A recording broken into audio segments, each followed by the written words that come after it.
The man tortured on burning sand for saying one word gave Islam its voice. And that voice now echoes across the entire world 5 times a day, calling billions to prayer. This is episode 6 of Muslim Names, and today we're talking about Bilal, a name that means moisture or freshness. But the story behind this name, it's anything but soft. Bilal bin Rabah was born into slavery in Mecca, a black man of Abyssinian descent in a society obsessed with lineage and status. When he accepted Islam and refused to worship idols, his master Umayyad bin Khalaf began brutal torture. Want to know what kind of torture? They dragged him naked onto the scorching desert sand at midday and placed a massive boulder on his chest. They put a collar around his neck and dragged him through the streets while people spat on him. They starved him, dehydrated him, and demanded he worship their idols.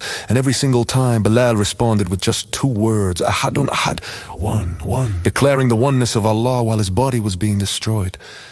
Eventually, Abu Bakr heard about this torture and rushed to buy Bilal's freedom. The owner demanded 10 dinar, a massive price for a slave. Abu Bakr paid it without hesitation.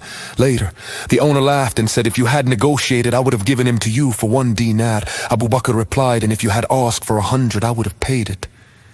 After the migration to Medina, the Prophet Muhammad, peace be upon him, personally chose Bilal to be the first muezzin, the first caller to prayer in Islam. His deep, melodious voice filled the city, calling believers to salat. And here's something incredible. The Prophet, peace be upon him, told Bilal, "I heard your footsteps in front of me in paradise." In front of the Prophet himself, that's the rank Bilal achieved, from slave to the voice of Islam, from torture to paradise.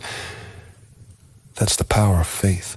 So if your name is Bilal, you carry the name of a man who chose faith over freedom, who chose one over everything else. And remember, the Prophet Muhammad, peace be upon him, said, "You will be called by your names and your father's names on the day of judgment, so choose good names for yourselves." Comment below. What name should I cover in episode 7?